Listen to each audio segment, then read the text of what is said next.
దైవ మర్మములు ఆగస్టు 7. సహోదరుడు భక్తసింగ్ గారి అనుభవములో దేవుడు ఆయనకు బయలుపరిచిన అనుభవములను అనుదినం పంచుకొనుట. జ్ఞానం సంపాదించుకొనుటయే జ్ఞానమునకు ముఖ్యాంశము. సామెతలు 4:7. అనేక మంది ఈ నలుగురు యవనులు చివరి దినమున ఎలాగుందురు అని ఆశ్చర్యపడుచుండిరి. నిర్ణయ సమయము రాగానే వీరు చక్కగా శిక్షణను పొందిన వారై ప్రతి ప్రశ్నకు సరి అయిన జవాబిచ్చిరి. దేవుడు వారికి జ్ఞానమును నిపుణతను అనుగ్రహించెను.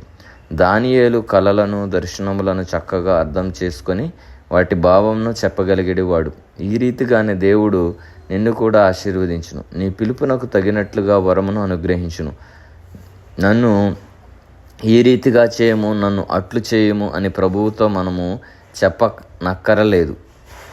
మన భవిష్యత్ పరిచర్య కొరకై మనమందరము ఇప్పుడు తర్పీదు నొందుచున్నాము.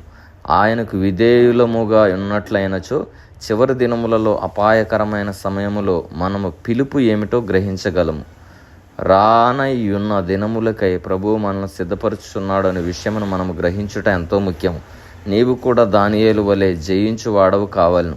నిజమైన కోరికతో ప్రభువును అడుగుము. సాతాను కలిగించు శోధనల ద్వారా అపవిత్రుడవు కావద్దు. శత్రువును ఎదిరించుము. దేవుడు నీ జీవితంలో కలుగజేయు ఏ పరిస్థితినైనను నీ భవిష్యత్ పరిచర్య కొరకై నిన్ను సిద్ధపరచుటకే రానిచ్చదనని విశ్వసించుము.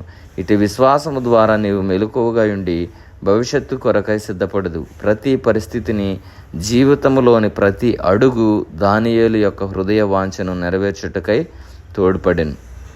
కాబట్టి మన యొక్క జీవితంలో కూడా దేవుని యొక్క పిలుపునకు మనము కూడా లోబడినప్పుడు, దేవుని యొక్క చిత్తం ఏమిటో మనము గ్రహించినప్పుడు ఆయన కూడా మనము రాబో దినముల కొరకై, ఆయన పరిచర్య కొరకై మన యొక్క వరమును, మన యొక్క దర్శనమును వాడగలుగుటకు జ్ఞానమును, తెలివిని, వివేచనను దేవుడు మనకు అనుగ్రహించును. దేవుడు అట్టి జీవితములు మన అందరికీ దయచేసి నడిపించును గాక.